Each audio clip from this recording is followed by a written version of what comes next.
class 10th, class 11, then from there also we can talk about how you go about it, right? So don't worry on that. We would be talking about all that. Okay. So a very warm welcome to all of you. I have Namita, Ronak, Shambhavi, Zeenat, Vrinda, lots and lots of people. Neeraj, Trujal, a very good morning to all of you. And I'm Neha. And as you know, you are here to talk about the CLAT exam. Okay. Now, before we begin, I would actually like to know which class are you in? You know, as in, are you in class 11th, 12th, 10th? You finished a year, finished your boards, and then thereafter, right? So I'm going to launch a poll, and I want all of you to participate in the poll. Okay, I see some of you are already using the chat box. Amazing. But I am just launching this poll. Okay, so quickly answer there, and I would know where I am. Okay, great, great. Okay.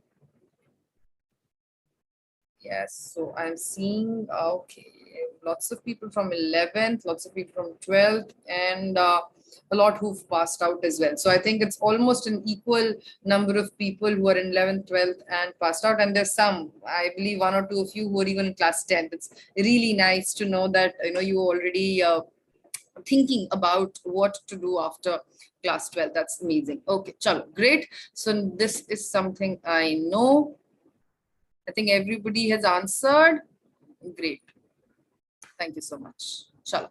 Now, you know what, this entire workshop or webinar as we are here is going to be about the CLAT exam, right? So I'm hoping everybody knows what the CLAT exam is for. Yes, quickly type in the chat box. You give the CLAT exam, everybody knows it's an entrance exam. And once you clear it, where do you enter? It's for law, Harshit is telling me. Yes. So tell me, where do you go after you finish, you clear the CLAT exam? You enter into a law school. And which are those law schools? Where you go in for? The NLUs, Taniksha is telling me. Great. Those are the national law universities. Yes, the top NLUs. Yes. Do you know, Vrinda, not DU, Delhi University does not offer you a 5 years integrated law course, which the CLAT will help you get into. Right, so we will talk about it in a little bit, but the CLAT exam, bacha, is just for the national law universities, right? So it's there, and there are how many national law universities? Does anybody know? PU has a separate entrance exam, Chatri. Okay, how many national law universities are there? Somebody saying 18, 22, 25, 23. Yes, Shrishti, you got it right. And Zeenat, you also got it right. Priya got it right. There are 23 national law universities, not 10, they're 23. Okay. So there are not so little also. We have 23. In fact, you know, there are 3 or 4 in the pipeline also. Okay. So it's almost like all the majority states in the country have one national law university, and there's some which have more than one also. So anybody knows which states have more than one national law university? Good, Ronak. Yes, in fact, it has more than one, not two. Huh? It has how many? It has 3 national law universities. Yes. Any other apart from Maharashtra? Ronak and Mishti have given me bang on answer. There are 3 national law universities in Maharashtra. Any other state which has more than one? Starts with an M only, the state. Anybody has any clue? Maharashtra has 3. There is one in Mumbai, there's one in Nagpur, and there's one in Aurangabad, right? So those are 3 national law universities in Maharashtra. And there are 2 in Madhya Pradesh also. Anybody knows which are the 2 cities in which they have NLUs in Madhya Pradesh?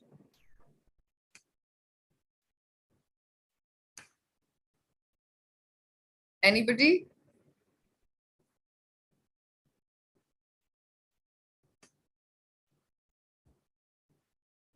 Okay, nice. Jabalpur, yes, Jabalpur and Bhopal. Good, Ronak and Neeraj. You have NLIU Jabalpur, which is one of the pioneering national. It's a very old national law university in Bhopal, and there's a recent one which is opened in Jabalpur. Yes, so good to know that all of you have some idea at least about the national law universities where they're situated. Because once you decide that I want to sit for the exam, for the CLAT exam, it should not be based on hearsay. It should not be based on that. Okay, you see people around thinking about CLAT and you start thinking, but you need to do your own research, right? So by way of this webinar, in fact, I'm going to tell you a little about, what CLAT is about, how to prepare, and what is it that you, what is it that you can do with the law degree which you have in your hand. Okay. So in fact, on those lines, can you tell me why all of you have chosen or have thought of doing law or sitting for the CLAT exam? Can you tell me? I would like to, I'm curious, as to why have you decided that, yes, this is a career option meant for me? Anybody can tell me? Yes? Then I'll let you know my secret also. Yes. So I was fascinated about litigation. Great. Litigation is something which is really fascinating. Indeed, I have done a little bit of it. I have good argumentative skills and interest in legal subject. Good. Law is much better than any other job at first. Okay, great. Yes, I like that. Okay. In fact, that's what people are realizing that, when they're talking about careers, when they're talking about things that they should do after class 12th, everybody's think that law is something which is, not a career option, which is your last choice, but it can actually be your first choice. Okay, love to serve people. Great. Okay, very nice. Chalo, good. Now, another thing to be kept in mind whenever we are talking about law is that are these any of the reasons why you are here? I'm like, you read a lot of John Grisham, because that's what happened with me. You read a lot of John Grisham and all of a sudden you start loving law. You watch a lot of Suits. Everybody's pretty serious here. They're saying that, okay, we want to serve or we're interested in law. Nobody got interested because of these reasons? No? Anybody here is interested because of these reasons? That's how I began. I did my law way back, and that's how it began. That's how the journey begins for a lot of students. It's good that all of you are aware as to why you're doing it, and not just because of flimsy reasons like you've seen Suits or something. That's fine. That's one way where your interest is piqued. But there would be, the profession has much more or very different things to offer than what one might have in mind. In fact, in today's workshop, not only are we specifically going to be talking about the CLAT exam, but we will also be talking about what can you do thereafter. The various career options which are available to you. What do you do after the law degree? In fact, for that, I have another panelist with us today. He is an alumni of the prestigious NLSIU Bangalore, went on to do his master's from Harvard. We would bring him in a bit, and he would talk to you about the various career options which you have after you finish your law degree. Right now, before that, let's just briefly first talk about the various national law universities. Like we said, we have 23 national law universities in the country right now, and what do they offer you? What is it that they offer you? That's most important. Right now, somebody here was raising in hands. Swaroop, please please put whatever query you have in the chat box, and uh, okay, so I would recommend that all of you use the chat box. Okay, Swaroop, I would really like to know what you're saying, but if you put it in the Q&A, it's very difficult for me to shift from one to the other. I have the chat box right open, so if anybody wants to talk to me, use the chat box. Okay, Chal. Okay, so now we were on National Law University. So once you clear the CLAT exam, what is the degree that you get? Now, what you get is a 5 years integrated degree, which is a dual degree program, right? So when you are looking at law. Law traditionally used to be a 3+3 course. You know, you had to do a graduation in any subject, and thereafter you would get your LLB degree. But now, with the advent of these national law universities, what you get is a dual degree. And when you're talking about a dual degree, you actually get 2 degrees. You get one, a graduation degree, and you get an LLB degree.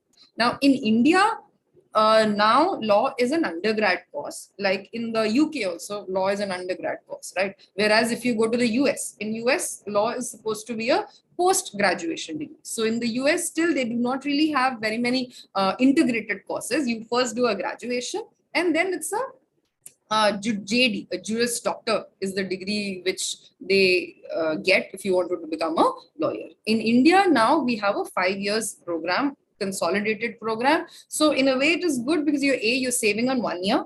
B, you're entering into a professional course immediately after class 12th. Right. So I personally feel that it is a very good thing to enter into a professional college immediately after class 12th, a subject like law, because what happens is that in any other field that you go, let's say, you go in for engineering, or you go in for medicine or anything else. Normally what would happen is you would first go in for your graduation, even if it's engineering or it's a BA, BCom, whatever degree you do, even an MBBS for that matter. But in order to actually prosper in your profession, you would ideally be needed to go in for a second degree. You would, after a BTech, you would be doing an MTech. After, let's say, MBBS also, you would be doing an MD. After a plain graduation, there would be a master's program you would need to go in for, which is not the case so far as law is concerned. So a lot of times, if you're one of those who's a little confused, should I go in for law? Should I not go in for law? I'm like, it's a 5 years course. What if down the line I'm not interested? There are a lot of what ifs in your mind. But think about it from another perspective, that when I enter into a law school, I'm entering into a profession wherein for these 5 years, once I go in this profession, once I get this degree in my hand and I choose to pursue law as a career, I do not need to study any further. This would be the last competitive exam, frankly, you would be writing if you want to professionally practice as a lawyer. Okay, so keep this in mind. Very, very interesting thing, because this is not something which strikes you normally. You think that, okay, law karna, it's fine, but then law karke uske aage aur padhne ki zarurat nahi padegi, right? That's something which is very, very important, right? So what are you getting once you enter into a law school? Like I said, it's a 5 years integrated program. You get a graduation degree. It could be a BA. Traditionally, when the 5 years integrated program started, you would always get a BA degree. Then thereafter, there have been law schools which have added BCom, which have added BA, BBA. There are certain colleges which have even added a BSc, right? So you have these graduation degrees, BA, BCom, BSc, all these, plus you have your LLB, right? So it's an integrated program. You can choose any of these programs and the law degree. But frankly, let me tell you that whenever you are choosing a particular course, if you're thinking that you want to go into an LLU, what should matter really is the fact that which college are you getting into. Whether it's a BA, BCom, BBA, BSc, LLB, it could be any of these along with the LLB. What really matters is you're going to the best law school. And the best law school would be, anybody has any clue which is the best law college in the country? The top #1 law college in the country? Yes? NLU Bangalore, right? NLS Bangalore, National Law School, India University, NLSIU Bangalore is the top most law school in the country. And the degree which they offer, which is the degree that they offer? Anybody has any idea? Which is the degree that they offer? They only offer a BA, LLB. They do not offer any of the other fancier BCom, BBA or BSc, LLB. They only offer a BA, LLB. Right? So keep that in mind, that, it's fine that you might be interested in any other course along with your LLB, but what really matters is the college which you're applying for. That's one thing you should keep in mind. Now, somebody here asked me that if I am interested, if I take science in 10th and 11th, would it affect my, my ability to actually clear the CLAT or something like that? Well, the answer could be a mixture of yes and no. Why? Because when you are looking at the CLAT exam is a professional course which is non-technical in nature, meaning thereby you might have taken any course in your class 11th and 12th. You might have been a science student, you might have been a commerce student, you might have been a humanities student, you could be from any stream, and all of you are eligible. Everybody is at the same footing so far as the CLAT is concerned. Right. The only thing it requires is a 45% in your class 12th. That is the only thing which is the requirement. There is no requirement so far as subject or specific stream is concerned. Right. So it's a professional course which gives a kind of a level playing field for everybody. Right. So Mishti, there are college NLUs which offer BCom LLB, yes. But like I said, what really matters right now is that you go to the best possible college, right? Once you have that in your hand, then if you see that you can make some changes so far as, you know, just one rank down, one rank up college, and there's a subject which you might want to take. Otherwise, at the end of 5 years, when you pass out, nobody is really going to ask you whether you did BCom LLB or a BBA LLB or a BA LLB. They would rather ask, which college are you going from, right? Which college are you doing your law from? Stuti is taking a drop. Okay. Yes, there are a lot of people who drop a year and sit for the CLAT. And here, this year, the drop is also not much, frankly, you know, because the exam is just around the corner. It's in December. So it's just 4 to 5 months to go from here. Okay. Shushti, BTech LLB is available, but not in NLUs. BTech LLB is offered by certain private universities, but the national law universities do not have a BTech LLB course. They do have a BSc LLB course. Okay. Now, if you want to specialize in cyber law and things like that, then opting for BSc LLB is fine. But just because you have done a BLLB would not mean that you cannot be a specialist in cyber law. Right. So cyber law does not mean that you'll actually be, you know, you need to be a specialist in that area.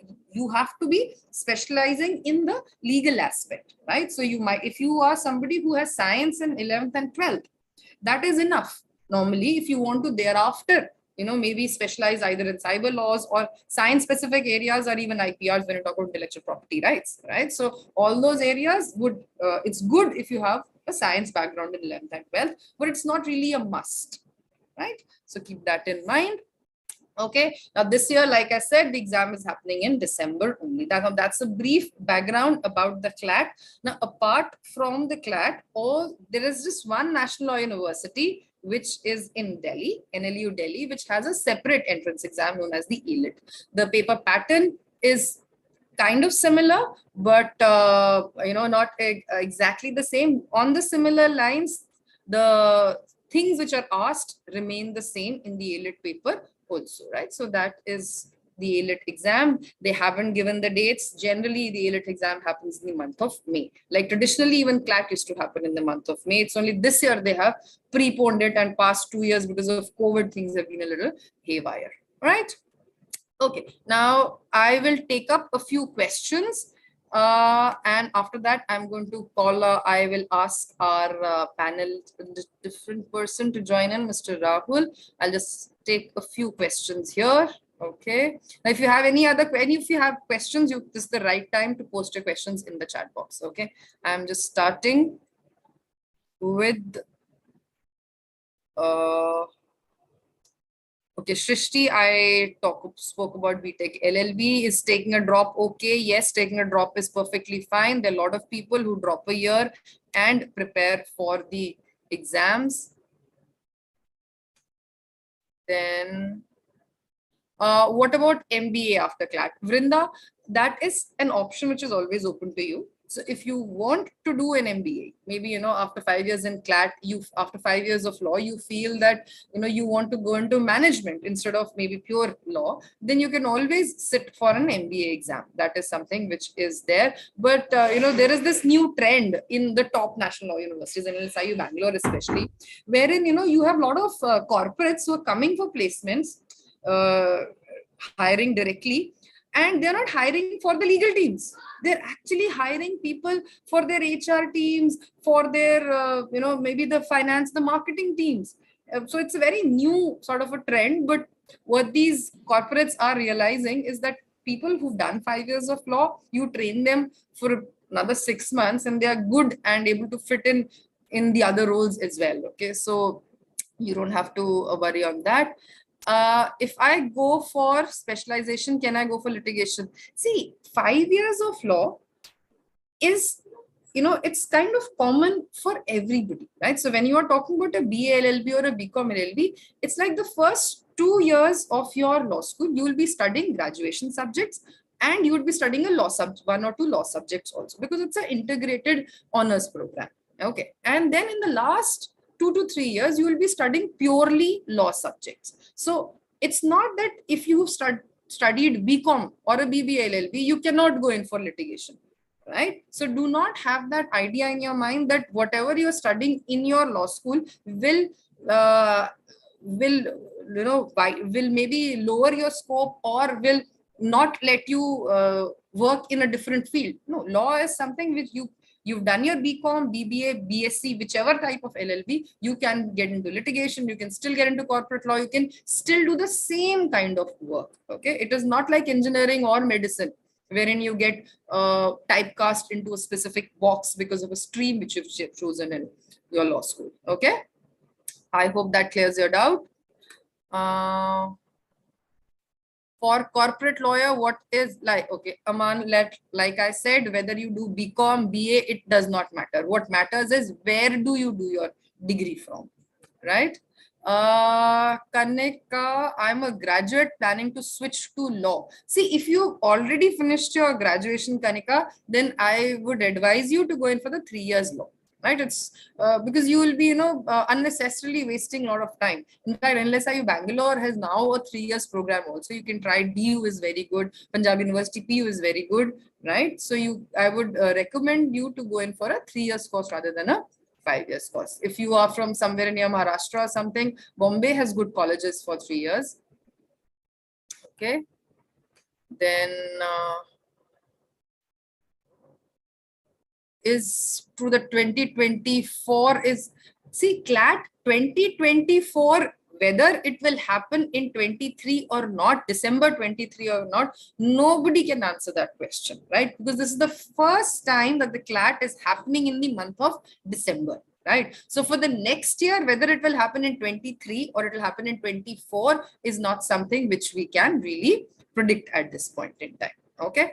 What is the best thing to do after I complete my 10th? If you are sure that you want to sit for the Clat exam, okay, then generally we suggest that take up subjects which are a little lighter for you in 11th and 12th. Because when in a bit we'll discuss about the Clat paper pattern and everything, you will realize that what you study in school is very different from what you study for your Clat preparation. Right? So it is not as though a subject which you take in your school is going to be very, very helpful. Some subjects might be helpful. Like if you take humanities, maybe you take political science or you take legal studies, if it is available in your school, then that might help you. But otherwise, normally if you have heavier subjects like maybe sciences, physics, chemistry, maths, or biology, then what happens is your proportionately the time which you can give to the Clat preparation would be lesser. Right? So therefore, take up, if you are sure you want to go in for Clat, take up lighter subjects. Lighter subjects is what I would recommend. Okay. Rudraksh, this is something which we will discuss in a bit. I know normally people take a year, 2 years to crack Clat, but it is also about whether you have been, there's certain skill set which is needed, which we'll just discuss in a bit. Okay. Okay, Judiciary, Mishti, we'll just talk about the career options. If you're not able to crack Clat, what will be the other government college we can enroll? I will just let you know that, Zeenat. Now, when you are looking at the best law colleges, Clat of course is there, but apart from Clat also there are other law colleges which are there. There are private law colleges like Symbiosis, which is very good. Then there are these various other universities. You have the BHU, IP University in Delhi, Punjab University, RULET is in Rajasthan. All these universities also offer a 5 years integrated program. They all have admissions through an entrance exam, which is very similar to the CLAT pattern, right? So when you are preparing for CLAT, in effect, you are actually preparing for all the other exams also, okay? So I think I have managed to answer all the queries now. Okay, so now how many seats are available? There are about 70 odd seats which are there in LSIU. Okay. Now I have Mr. Rahul Agarwal here. Like I told you guys already, he is an alumni of LSIU Bangalore, went on to do his master's from Harvard. In spite of all that, he chose to come back, and he is a litigating lawyer in the Allahabad High Court. I know, Rahul, I'm sure you must have seen the chat box. There are quite a few who are interested in litigation, and I just love to see that. Okay, then over to you, Rahul, and everybody, please. Thank you so much. Thank you, Neha. Hi, good morning, everybody. Briefly, I did my law from National Law School in 2004, went to Harvard from law school itself, graduated in 2005, worked in the World Bank for 2 years till 2007 in their legal department, and then decided to come back and start my life as a litigating lawyer back in Allahabad. So that's been my background. I have been asked to guide you guys on what could possibly be the career options and why must one take up law, if at all one is interested towards it. So why should one take up law? I'll answer that first, or I'll think about it a little more first. Law as a subject is something which makes you deal with people. Unlike, say, engineering, or unlike, say, medicine, where you are dealing with people indirectly, and in the longer run, yes, you are helping people out, but indirectly, you are only dealing with people. Directly, you are either dealing with objects or with bacteria, virus, diseases, whatever you may call it. But for law, what I have found is that your interaction with people, with the society, is very direct, on a very immediate basis, and they are really there, they need help, and you're trying to help them out. So if you are in fact trying to help people out, trying to make a difference to the society that you belong to your immediate surroundings, law would be a good avenue for you to explore, because you are not dealing with inanimate objects, but with living beings. And whatever you do touches their lives on a daily basis in a very, not in a far-reaching sort of a way, but a very immediate sort of a way. So that is what perhaps attracted me to law. And of course, now coming on to career options. There are a wide variety of careers that you could choose while being a lawyer. Neha has mentioned how in top tier law schools now corporates are coming in and hiring graduates not for their legal role, but for things like HR, for things like management, for things like marketing even. And why this is happening is because in a law school, you get exposure to all facets of life. You're not restricted only to the legal theory or legal practice. And that is the reason is because you have to interact with people all the time. You understand their sentiments, their emotions, what motivates them to act in a particular way. And with that background, with that understanding, you can tailor your response much better. You can really address their concerns and what they are looking at. And that is why people really value lawyers and legal skills. So what are the career options? The career options could be one, litigating lawyers, which is a traditional career option, the traditional route that a lot of us take, that I took after having done 3 years of education and work abroad, I decided to come back and go into litigation. Why one must take up litigation? Because it gives you a lot of personal satisfaction. The way I look at it, the smile that I see on a client's face when I get him or her the order that he or she has wanted, that gives me that satisfaction that yes, I have done my job. Whatever I have worked towards is really worth it. So that is the satisfaction you get. Now, life is not all about satisfaction. You will have to also look at the financial aspects. So litigation in the beginning may not be as rewarding as probably compared to some other career options that I'll shortly discuss.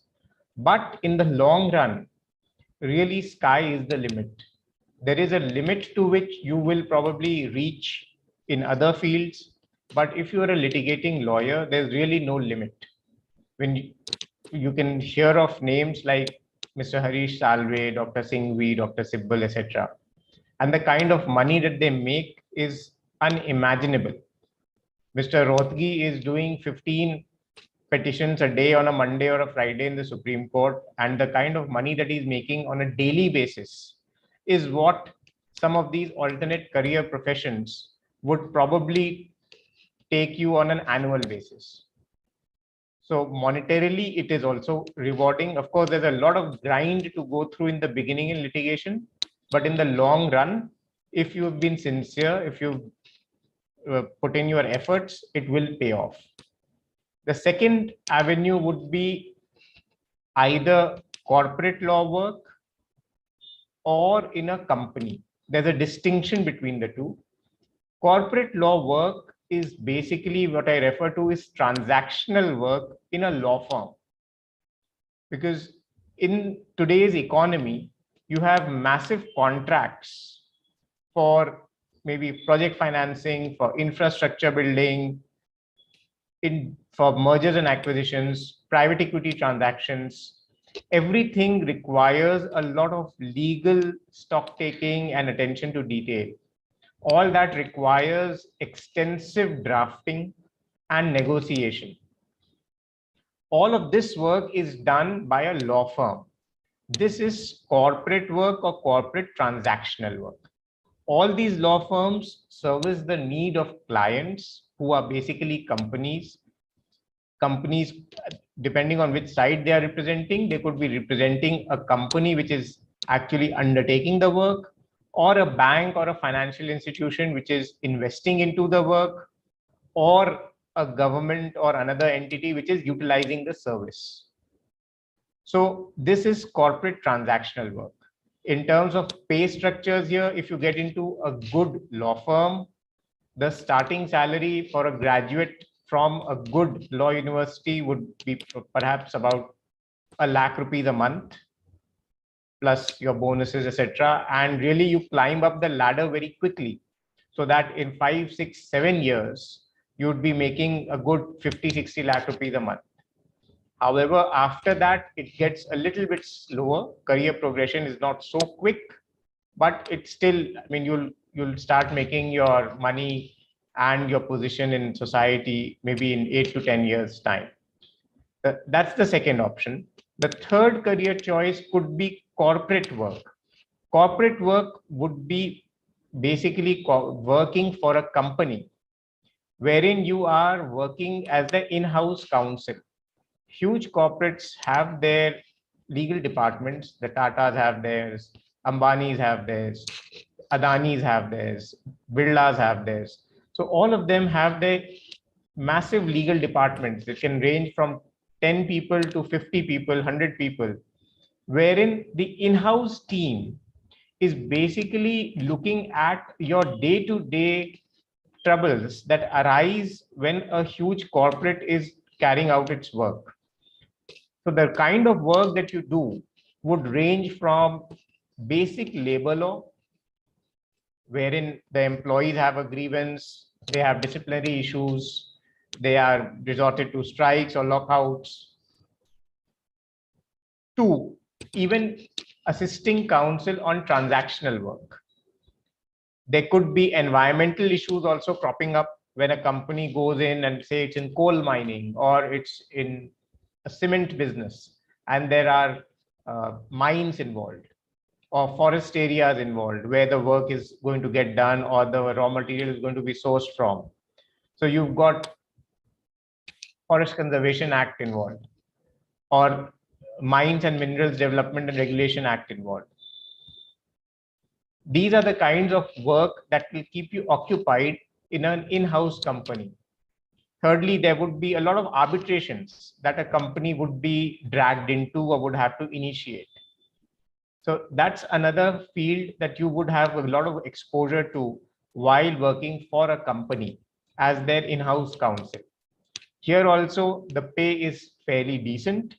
It is a little less than what a law firm will pay you, but at least in the beginning, it will be more than what a litigation field will give you. The next thing that you can do, these are the traditional law things. Other than that, you can enter into the direct social service field, which is basically your helping with NGOs. So there are a lot of NGOs like Amnesty, like Society for Protection of Children and Women, etc., all of whom are working in a specialized area, trying to help the poor and the destitute. That's another area where you can enter into. You can join such an organization as their in-house counsel and help them help these marginalized communities or groups realize their legal rights and make sure they are not exploited. This is the fourth type of work that you could do directly in the legal sphere. Now, on the other side, you've got a law school education as a launch pad for you to try different things out. So for instance, I've got colleagues who have, after law school, diversified into administrative services. I've got a classmate who is presently an IFS officer and presently posted in Pakistan. I've got seniors who are IAS officers, juniors who are IAS officers. So this will give you a good launch pad into UPSC preparation and getting into the administrative services. The other things that you could do as a lawyer or having been in the law school are, I've got a senior and a junior who are journalists, and their pieces are very, very incisive. Their skills are valued a lot by publication houses because the take they are able to provide on an issue of social importance and relevance is something which generally journalists are unable to come up with. I've got a classmate who's switched entirely from law and is into photography.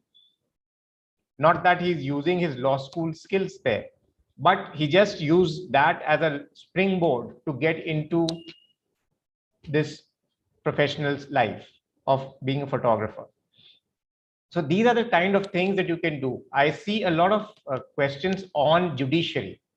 Now, getting into the judiciary is also very, very interesting because that's again a field where you get to see problems from the society on a daily basis and attempt to solve them.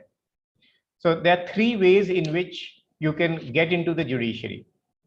One is there is something known as the Provincial Judicial Services, which are your magistrates at the lowest level, which is your municipal magistrates, your judicial magistrates, or civil magistrates at the lowest level. This is the first point of contact that an ordinary citizen has with the courts. You apply for that straight after law school. There are competitive examinations which are held statewide. You apply for the examinations of that particular state, and if you succeed after the competitive examination, you get absorbed as a civil judge, or you're made to sit on the criminal side as the magistrate.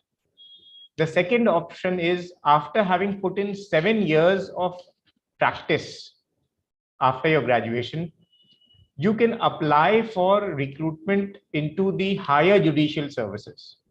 This also is through the competitive examination route. The higher judicial services is an additional district judge level. So you leapfrog over your civil judges and magistrates and straight away come in with 7 years of experience at the additional district judge level.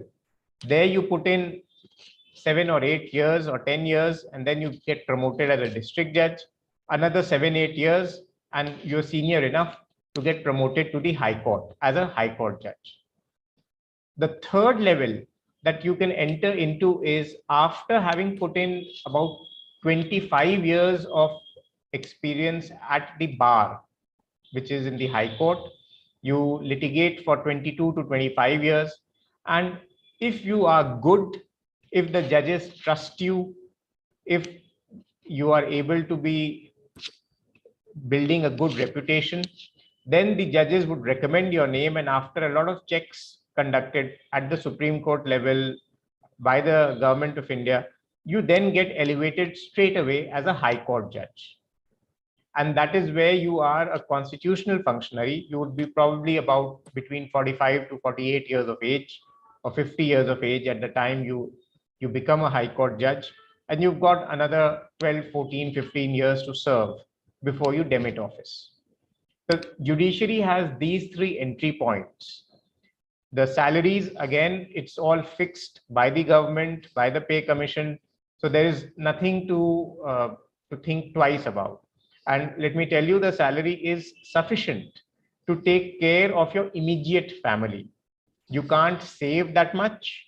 You can't you can't live a life of luxury, but you will not have to scrounge around for money. I see a question about Supreme Court. You can litigate in the Supreme Court as well. And if you're asking about Supreme Court judges, mostly Supreme Court judges are picked up from the High Court judges only. So if you have put in maybe 12 years or so in the High Court as a judge, then you come into the zone of consideration for being elevated to the Supreme Court. And at the Supreme Court level, you can also be appointed directly from the bar. In fact, our incoming Chief Justice of India, Justice Lalit, was elevated straight away as a lawyer. From being in the bar, he went straight as a Supreme Court judge. He didn't ever become a High Court judge. But those opportunities are very, very rare. And you have to be an exceptionally good lawyer in the Supreme Court to really get that opportunity. So yes, you've had 2 or 3 such appointments in 2014 when Justice Lodha was a Chief Justice. He had appointed 3 lawyers directly from the bar. But now the appointments are few and far between. The last such appointment was last year, Justice Narasimha. He was the Additional Solicitor General of India, and he was straight away elevated to the Supreme Court. So those are also opportunities, but you have to really strive very hard to get straight away to the Supreme Court. That's one off career option on being the judge. The second option for you could be from law school, from a top tier law school. Once you graduate, you also have a possibility of going abroad for further studies and then joining a law firm there or coming back to India, as I did. So once you have exposure in a top tier law school, then it is very easy for you to get into master's programs abroad. Abroad could be UK, US, Canada, Australia, New Zealand, Singapore, but majorly the Commonwealth countries. And the reason is because our legal system, the common law system, is similar to the systems in Commonwealth countries. So it is easier for you to transition into a foreign university, get your degree there, then clear the bar examination. In foreign countries also, it is mandatory for a lawyer to clear bar examinations after their studies. You clear your bar examinations and then you get absorbed as a lawyer in a law firm or with a litigating counsel or in an organization such as the World Bank, like I worked for. And then you can decide what to do with your life. And the pay there is phenomenal. The law firms in New York pay you hundreds of thousands of dollars. Of course, a lot of it goes in taxes and in day-to-day living expenses, but still you can save enough to live a good life and remit some money home to your parents also, or sisters or siblings or whatever. So that is what your career options look like from law school. So if you want to keep your horizons wide and not constrict yourself into only a particular kind of work, then I would think to myself that law school is really a great option, and law is an excellent career choice because it gives you that flexibility to dabble in different things while you are in law school and as you prepare to leave law school. So to my mind, it's a great opportunity that you'll have if you decide to do law. And I hope Clat Possible is able to help you realize your dreams. Thank you very much. I hope I've been helpful to all of you. Thank you so much, Rahul. I'm sure everybody has learned a lot. And in fact, a lot of times people have these doubts and they have these most of the information given is not very precise and not very correct. So it is always good to get information from somebody who has the right kind of experience. Thank you so much. Thank you, Neha. Thank you very much. I'll log off now. Thank you. Yes, sure. Thank you so much. A litigating lawyer, busy people. Okay, thank you so much. Okay, so I'm sure all of you gained a lot, and I will just share my screen again and we shall continue. Okay. Chalo. Now, I'm sure all of your doubts have also been cleared by Rahul. So we'll continue and we'll now come back to actually getting into the law school first. We had gone ahead and we started talking about what you can do after the law school. Now let's come back and talk about how do we get into these national law universities, right? So like we've discussed, you have the CLAT exam, which you need to write when you are talking about the national law universities. So let's now understand what is the pattern of the CLAT paper, right? That's something which is very, very crucial. Now, when you look at the CLAT pattern, it's a 2 hours paper. Okay, it's a completely MCQ based question paper, which means it's multiple choice questions, which means the pattern of the paper itself is very different from what we are normally used to, right? Because in school, till the time you actually sit for these kind of entrance exams, you realize that you're used to a subjective paper pattern, right? Whereas when you're looking at CLAT is completely objective. So it's multiple choice questions, which sometimes, to begin with, you might feel it's an advantage because, you're not only given the question, but the answers also. It's just that you need to choose the correct one, right? But then both the things are there. So here, that is why when, some of you have been asking, it's just 4 months left, or I am in class 11, should I start preparing from right now, or should I, start preparing a little later? One thing you have to realize is when you are preparing for a competitive exams, certain times some people might have an edge in the sense that when you attempt a MCQ based paper, you realize this is a kind of a paper you are more comfortable with, right? So some people might have this thing that, okay, they are better at judging options, looking at options and arriving at answers, right? For some people, it might take a little bit of time to transition from a regular subjective kind of exam to an objective exam. So that's generally, I recommend that when you are thinking that, okay, I want to sit for the CLAT exam, this is something I would look forward to, or I might be interested in, start early so that you get in a comfortable place so far as the pattern of the paper is concerned. And what exactly is the pattern of the paper? Let's come to that. So you have 150 questions which you need to attempt in 2 hours. So that means 120 minutes. That means we're looking at less than a minute per question. Okay. You have a +1 for every correct answer.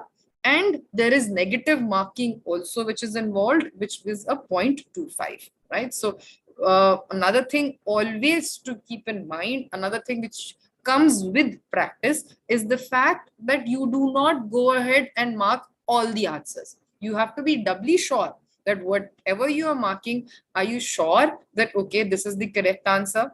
Maybe not 100%, but is there a higher likelihood of it being correct? Only then you go ahead and mark the answer, right? Because there's a negative marking of 0.25.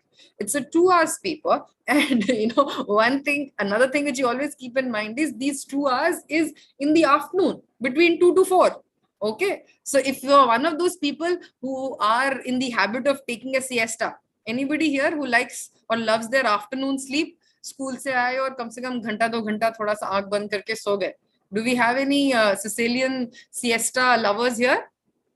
Anybody? Yes or no? So if you are one of those, then you have to get into the habit of not doing that. When you are talking about preparing for an exam, there's so many facets to it, not just studies, right? So these are little things which you keep in mind. And that's when, starting early with the preparation comes in handy, right? So know for sure that the exam is going to be in the afternoon between 2 to 4. So if you're one of those people who like to sleep in the afternoons, beware, right? Don't, try to stop that habit from now on forward, right? Okay, now let's talk about the pattern of the paper. Now there are 5 sections in the CLAT paper. Now, if you look at the 5 sections, let's start from GK. So you have general knowledge, which basically is current GK. Right, in 2020, some of you might be aware that there was a change in the pattern of the CLAT paper. Prior to 2020, GK, even now, it's something which generally people are a little scared of. But back then, it was even worse because you had not only current, but even static GK coming. When you're talking about static GK is GK which does not change, right? So GK relating to history, GK relating to anything and everything, the longest, tallest, highest lake, river, who was, how many times did this Mughal ruler attack India, and all those kind of questions were a part of the CLAT paper. But since 2020, that has changed. So GK is a horse which is still running wild, but at least you have a little bit of reins in your hand because it is only going to be current, right? So you have current GK, static you have, which is relating to the current, right? So it is not as a static does not come at all, but it is only going to be in the context of the current scenario, right? So it's not going to be completely purely static GK, right? So that's the GK section. GK section is good, 37 to 38 marks. A huge chunk of the CLAT marks is in the GK section. Very, very crucial, very, very important. And when you're looking at GK, current GK, we are looking at past 12 months. So if the exam is in December 2023, so those of you who are in class 12th right now, who intend to join college in July 2023, they would be writing the CLAT in December 22, and the GK would be from about November 21 till December 22, right? So that's the 1 year you would be preparing for so far as the GK is concerned. Now, somebody had asked a question that I'm in class 11th. When will I write the exam?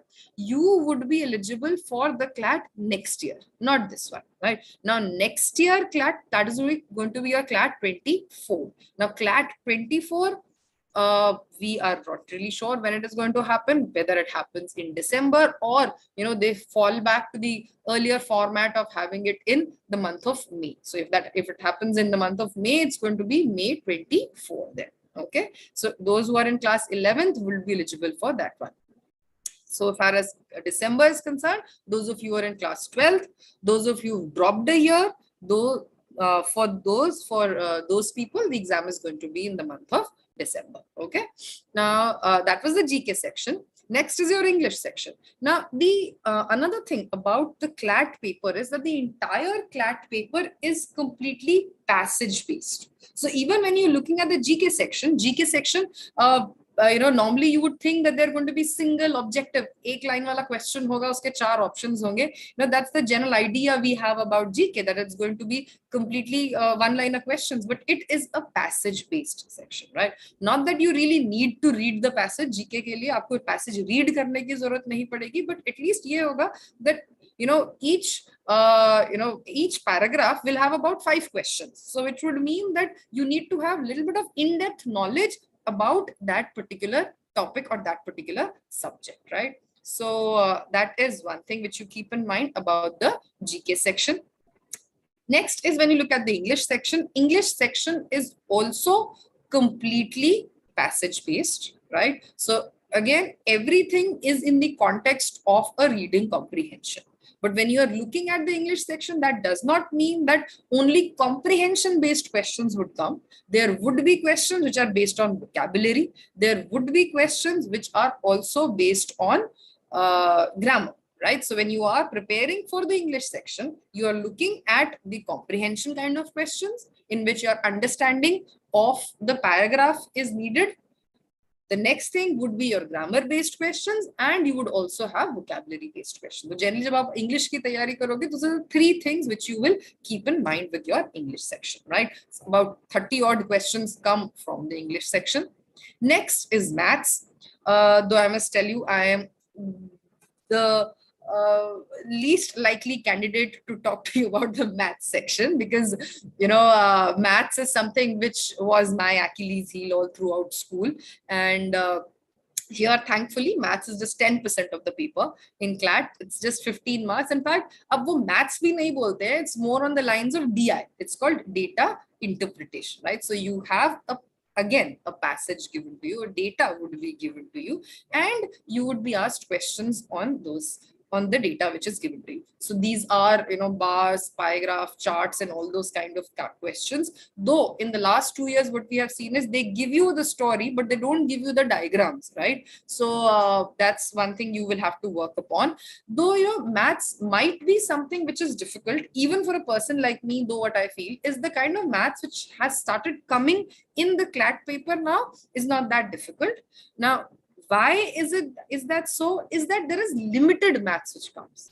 You do not have maths, very difficult maths which comes, very limited kind of maths comes. If there are around 5-7 topics, if you are able to have, gain some mastery over those topics, then at least, you out of the 15, you have about 8 to 10 marks in your kitty. And with the good thing about maths is that you are sure about your answer. Whereas if you look at all the other sections, there would still be a probability, a likelihood that what you think is the correct answer might not be the correct answer, right? So those of you who are in the same boat as me, I would still recommend that, when you are preparing for the Clat, don't leave the maths section. Do not, like some people start thinking, oh, I cannot do maths, so I should leave it completely. That's a really bad approach, because you will lose on those very, very crucial marks jahan pe aapki negative marking avoid ho sakti hai, right? So that's your maths section in the Clat paper. Next is your logical reasoning section. Now this is something different. This is something which is going to be new for everybody, because logic as such is never taught in school, right? Though we are told that all subjects, everything that you study is based on logic. You might sometimes disagree with it, right? But logical reasoning section in Clat is now critical reasoning, basically English-based reasoning. Otherwise, normally when you talk of logical reasoning, it has 2 aspects. One aspect would be your analytical reasoning, which is generally we are talking about maths-based reasoning, and the other is critical reasoning, which is English-based reasoning. In the Clat exam, majority, almost like past 2 years we are seeing almost the entire logical reasoning section is based on critical reasoning, right? So English based reasoning hai, you would be asked to strengthen, asked a question on strengthening, weakening, assumptions. All those kind of things are your logical or critical reasoning questions, right? So that's the 4th section. And then we have the legal reasoning section.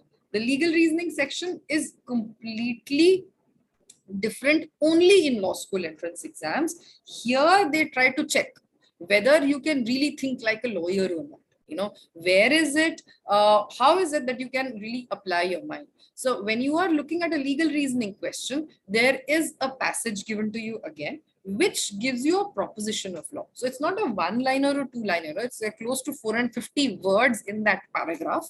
You read it and you have to now, answer questions which might be based on the theory part which is given, that whether you have actually managed to understand what is given in the passage.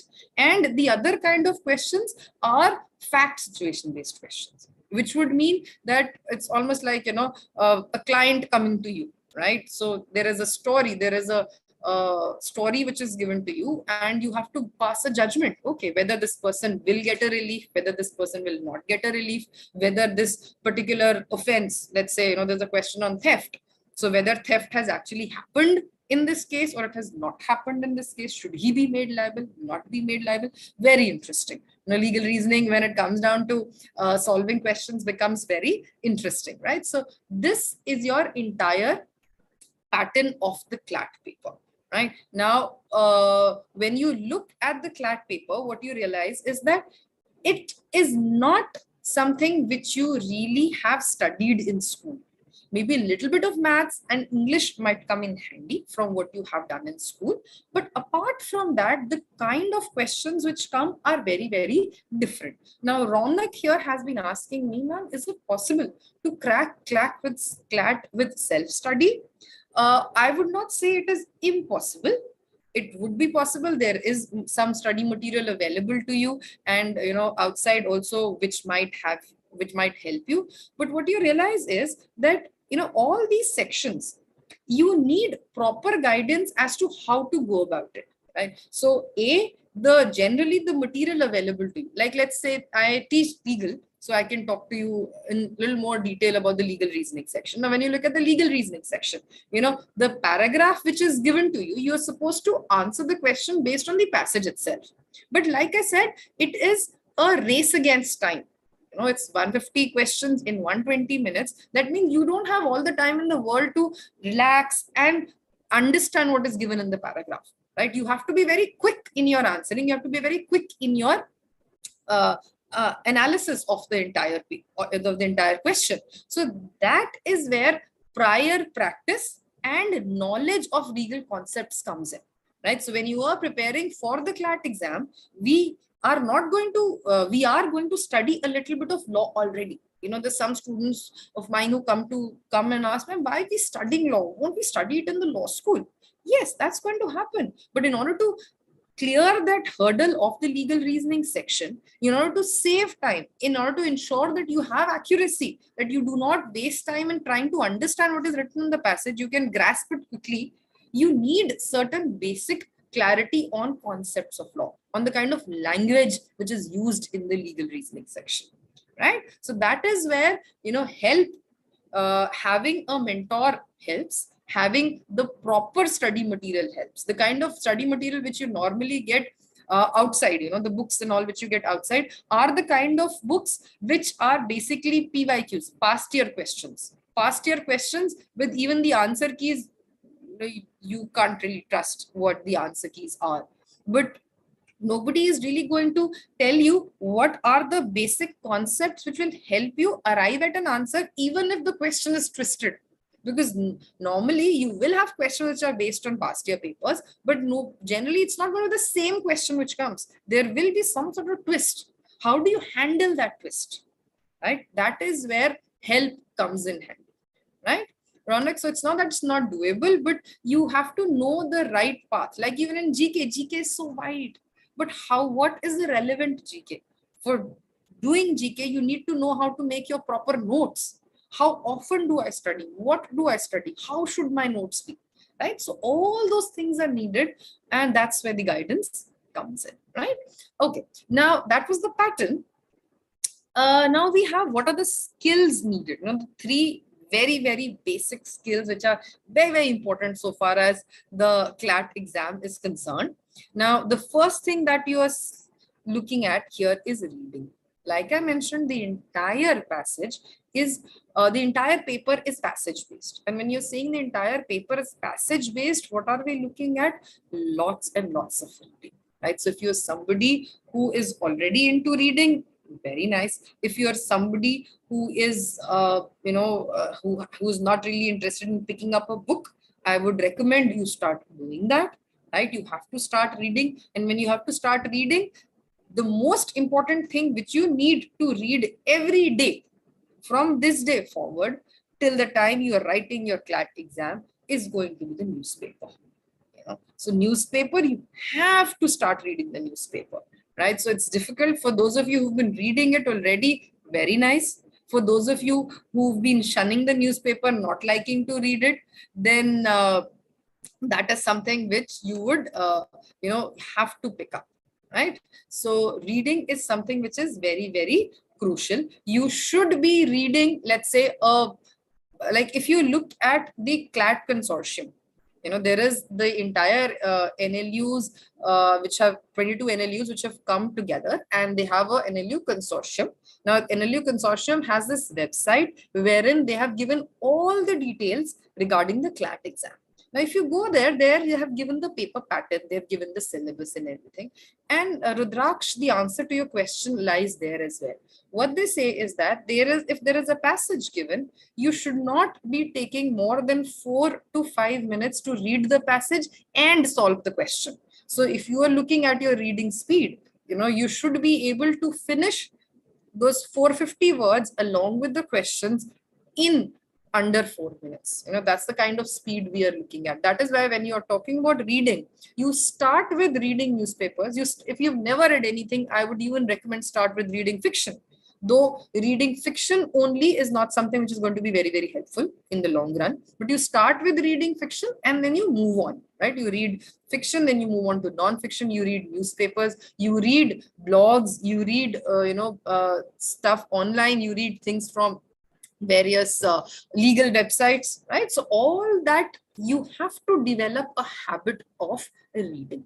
Over a period of time, slowly and steadily, you will realize that your speed is also increasing, right? How do you achieve that speed? You achieve that speed by practicing every day, and the practice has to be timed, right? So it is not that, okay, I'm going to read the newspaper and you will take 2 hours with one newspaper. No, even if you're reading one, let's say one news in the newspaper, let's say one article, then you will look at the watch.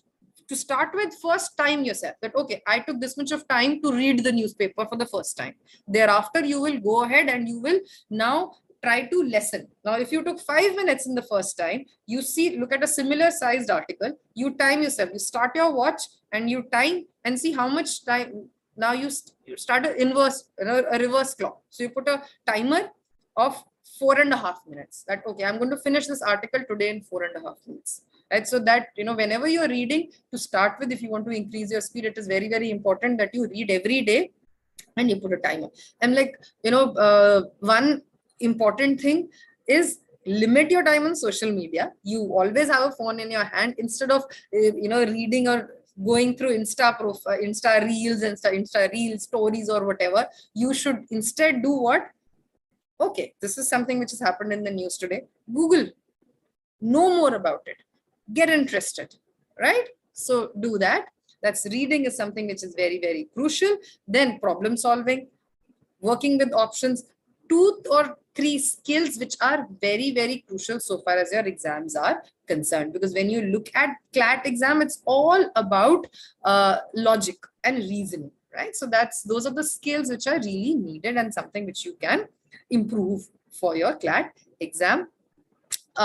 So I would recommend all of you to first and the foremost thing, if you have not already done it, is that you should go and check the consortium website. Look at the pattern given there. There are sample questions given there. There is a syllabus given there. Go through that thoroughly. That's something which you need to do from the first day onwards when you are thinking of, writing the CLAT. Ronak, if you already done, that's amazing. The next thing which you do is look at the CLAT paper from last year. Like the CLAT 22 paper, you should go through the paper. Then you'll actually realize this is what is going to be asked in my exam. This is where I stand. Solve it once. You'll actually know that whether I have what I was thinking, you might be thinking I'm really good in English, my GK is perfect and things like that. But when you solve that paper for the first time, that is when you realize where do you actually stand. And analyze that, okay, this is, it's almost like sort of a test you do to find out where you are standing right now and where you have to reach in order to achieve your goal of entering into a great law school. Right, so that's something which you need to do. Trisha here has been raising her hand. Could you write your type your question in the chat box, sweetie? Because I really can't understand why you are raising your hand. Right? Okay, chalo. Then I think this is what I have to offer to you right now in today's session. Now, if you have any questions apart from what I have already answered, the chat box is here. You can ask. In the meanwhile, I would request now Karan here to come on board, and he will let you know about the way we can help you with your CLAT preparation. Right, like I said initially, we are an organization called Clat Possible. I'm sure you're already aware. And we help in your journey towards achieving your ultimate goal of entering the perfect law school for you, right?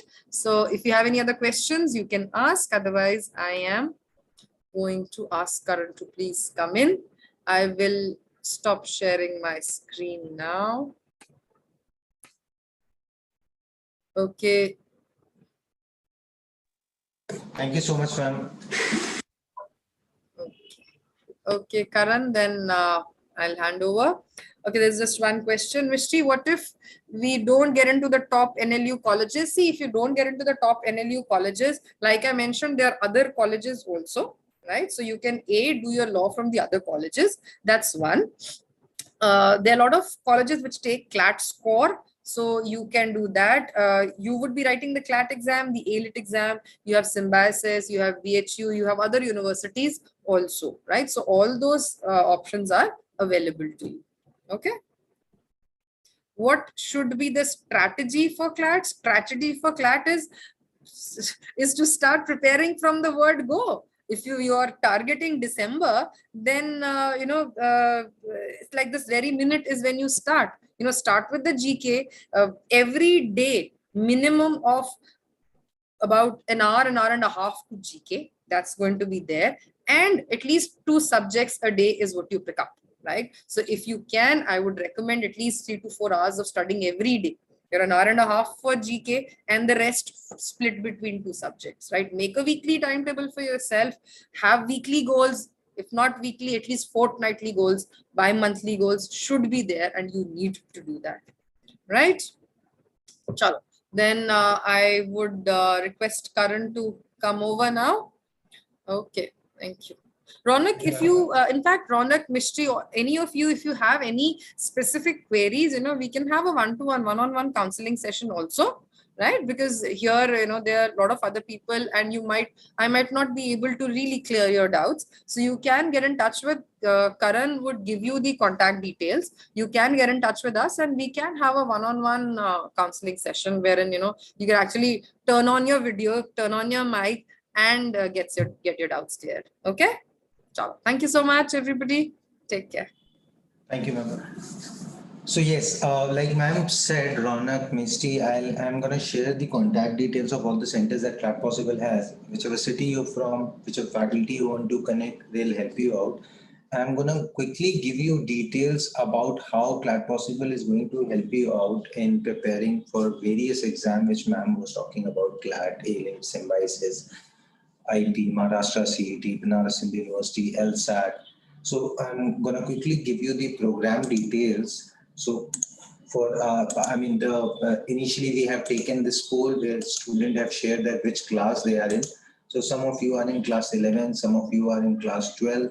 So I'm gonna talk about all the batches that we have. So starting off with class 11th. So students who are in class 11th and they are looking forward to write CLAT in 2024. We have this 2-year program where we do classes 5 days, Saturday and Sunday.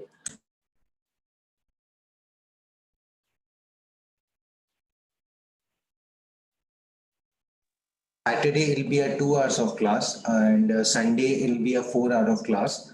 So for 2-year program, we'll give you all the material which is required for preparation, theory book, practice book. Every class that you attend, you get lecture sheet. Clatpossible.com is our website. As soon as you enroll, you get your login ID password through which you access our website.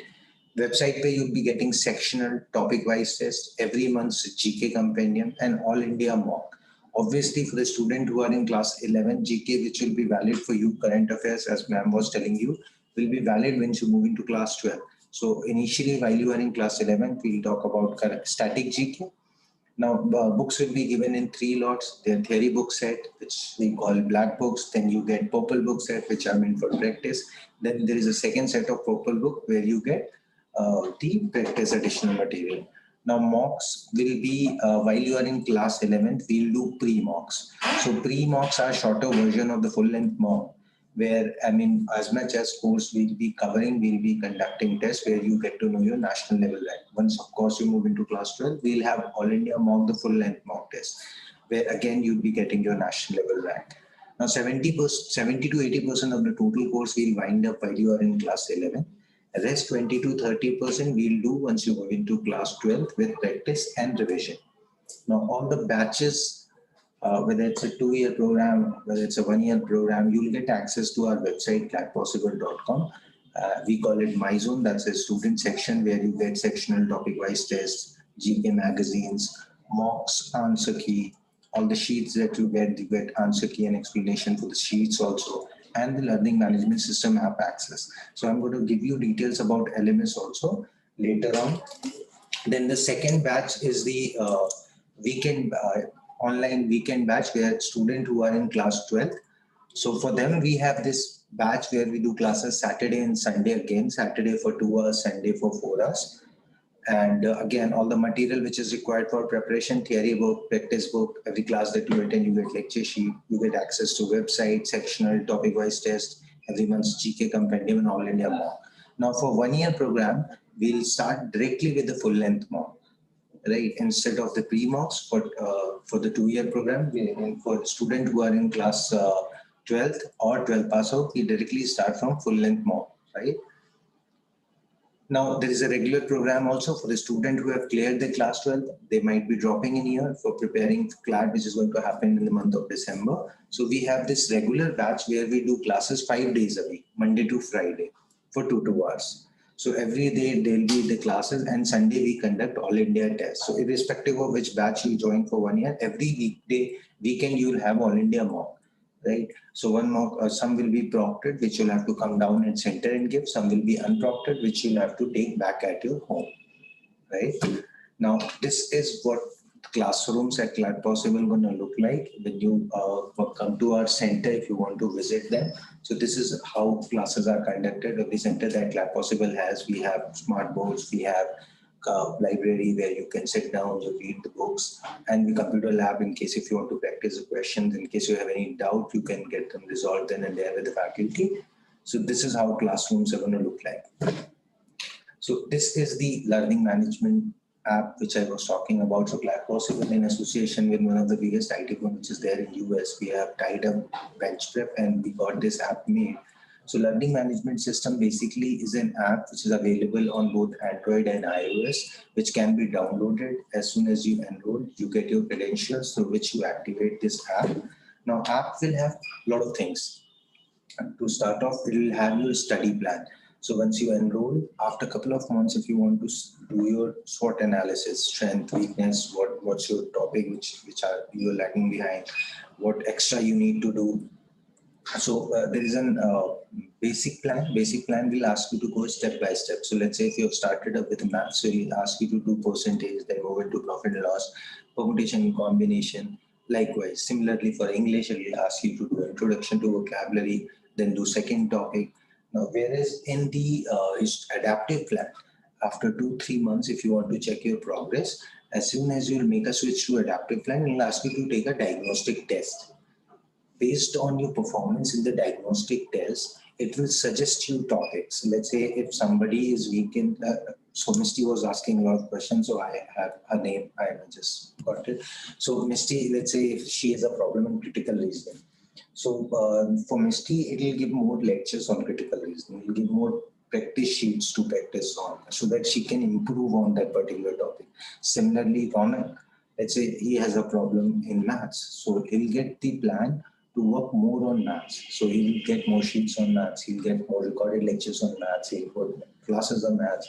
So all the syllabus which has to be covered over a period of time is there on the LMS app in the recorded format, which you can access n number of times. You can take notes. So there is a screenshot of one of the class which is available in the name of percentage. So all the classes which are there are interactive, animated, so that you can understand things clearly. You can take notes while doing the online classes. So this is the dashboard of the LMS. Then apart from the classes, you get a lot of games. So at times you get bored. Sometimes you want to play games. So we have educational games. So there's a game of card hunter, there's sudden death. So sudden death is basically a game where you keep on answering the question, whichever topic, whichever subject you want to pick up, you can pick up. Let's say if you have started off with GK, it'll keep on asking you the question for current affair unless and until you mark a wrong one. As soon as you mark a wrong one, game gets over. That's why it's known as sudden death. And your score will be visible on your dashboard. You can also see who has performed best. I mean, all the students who are enrolled at Clat Possible who has been leading the charts. So there is a sense of competitiveness which will be there, right? So this it will be the LMS app for you. Then there will be doubt forums where you post your question among your batch group, whichever batch you are enrolled in. So it will be answered within your batch. If you want to ask a question in general to everyone who are enrolled with Clat Possible, you can post an open chat box. So doubt forum, everyone who's enrolled at Clat Possible can see your question and answer it. If you are going to write a mock and there is an urgent query, you can probably ask a question to one of the faculties. So post the question assigned to a mentor, and as soon as the faculty answers the question, you will see a double tick on it so that you know that the source or the source of the answer which you are getting is verified, so you can trust on it. So you get access to doubt forum in this, and then flashcards. Flashcards are basically a revision tool. So once you are there, if you want to, you're going for mock, you want to revise your topic, so you keep referring to the flashcards. Whichever topic you want to revise, let's say English ke flashcard you want to access, you can access. You want to do maths flashcard, you can do that. So this is how app it's going to look like in your Play Store or iOS device, right? You can download it and start preparing.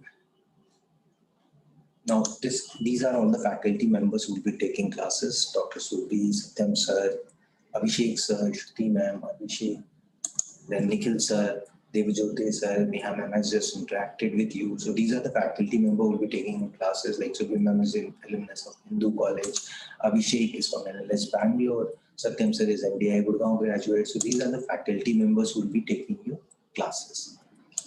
So this is the screenshot of all the material which you'll be getting. Black book, as I told you, a theory book. Then purple books, which are meant for practice. Mock, these are the sheets for mock which you'll get. So please take a screenshot of this slide. This is the batch dates. So students who are in class 11, online program, we are starting a new batch on 13th of August. It's a Saturday and Sunday batch. Saturday timing is 6 to 8 in the evening. Sunday, it's a 4-hour class, timing is 2 to 6. For students who have cleared the class 12, they are dropping in here. We have this 5 days a week batch where we are giving classes Monday to Friday. Now the online batch which we are starting on 12th of August. Timing for that batch is 5 to 7 in the evening. And after a week, once you join for 1 week, classes will be for 2 hours, 5 days a week. Later on, after 1 week, we'll increase the number of hours to 4 to 8. So there'll be classes 5 days a week for 4 hours. Since CLAT has been preponed, now it's happening in December. So initially we will do, for a week, we will do classes for 2 hours. And after a week, classes would be for 4 hours. So that we cover more syllabus, we do more topics, and we do more revision and practice. So please take a screenshot of this slide. So you have batch dates with you. Now we are also doing a couple of demo classes. So students who want to check how classes will be conducted, who are the faculty members who will be taking the classes, like today you got the broad idea about how the program is going to work. What are all the options that you have? What you're going to do once you graduate from a national law university or a law school. So but we'll be covering topics which you'll have to go through once you enroll with us. So there we are giving 2 demo classes, 9th and 10th August. That's tomorrow and day after. I'm going to share the link for the demo class in the chat box.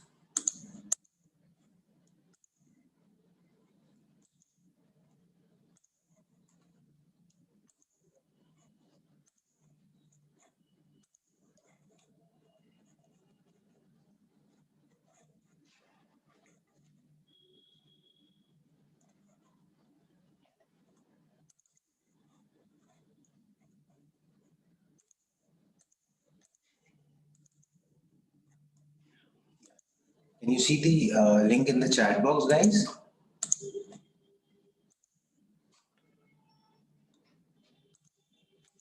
I've shared the demo class link. You can attend 2 demo classes tomorrow and day after. It's in the chat box. Please register on this link like you have registered for the event.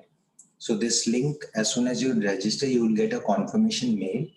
After the confirmation mail, you will get a reminder also like you got for today's session. And demo classes are tomorrow and day after. Tomorrow timing is 5 to 6 in the evening. Day after timing is 5 to 6 again. So we are doing 2 days of demo classes. Now next, this is very important. Please again take a screenshot of this slide. These are all the centers that Clat Possible has across India. So we have centers in Delhi, Lucknow, Chandigarh, Mumbai, Prayagraj, Dehradun, Ranchi, whichever city you're from. If you're looking forward, now please mark it. If you're looking forward for online course, if you're looking forward to join for online classes, please call on the first number which is there. It's 78518 So all those who are looking forward for online program, test series, or you looking for correspondence course, you have to contact on the number which is mentioned at the top, which is online. Number is again 78518 right? So all those who are interested in joining for online program, please call on the number mentioned at the top. She'll help you out with everything, how to enroll, what are formalities which is required. She'll give you all the details, right? Now, all the questions that you might have, please feel free to post in the chat box. I'll be more than happy. Fee, Misty, which class you are in? Because every batch has a different fee.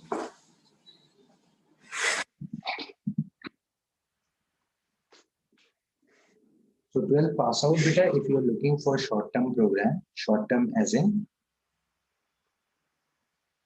you're targeting CLAT for online program, it's 55,000 installment, one time in 50. This is still CLAT, which is going to happen in the month of December. Okay, Stuti, I'm sharing the link again for the demo class. It's there in the chat box. Please register.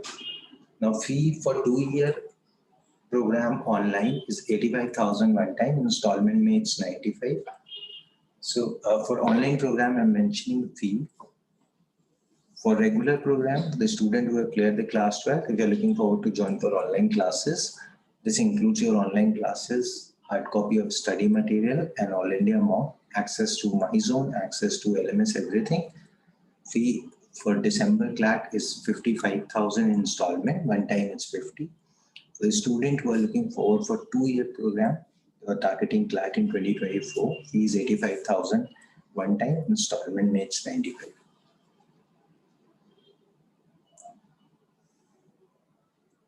I hope you all have registered on the demo class link. Demo class is happening tomorrow and day after.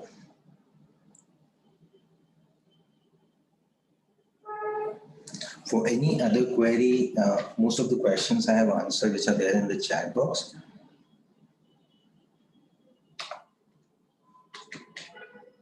In case if I have missed anything, please feel free to reach out on this number. I have posted the fee in the chat box. Vrinda, which course? Beta, offline classes fee for which course?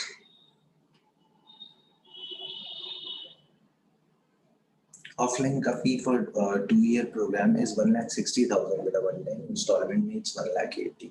There are scholarships which are available. You'll have to get in touch with the helpline number I gave you. They'll help you out with the scholarship.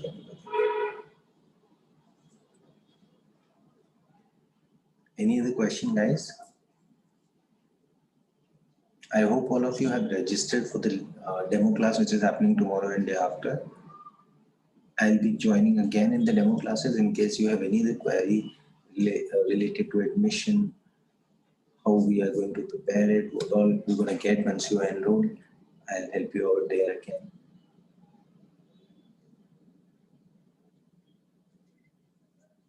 Till Clat, it's Harshit, if you're looking forward for December Clat offline, it's 85,000.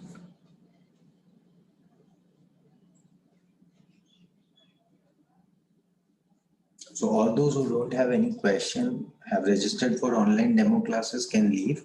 I'll see you again tomorrow.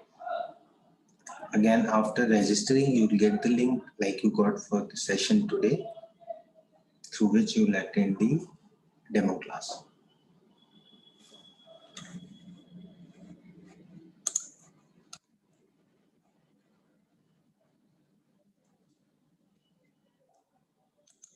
Any other question, guys?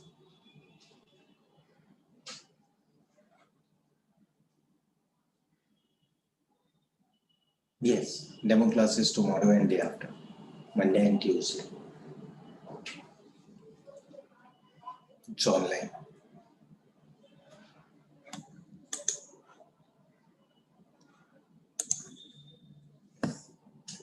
So Trisha has posted in. Trisha, I hope you got the link for the demo class. I'm so sorry, I've just checked the Q&A section. I was checking the chat box. I hope you got the demo class link.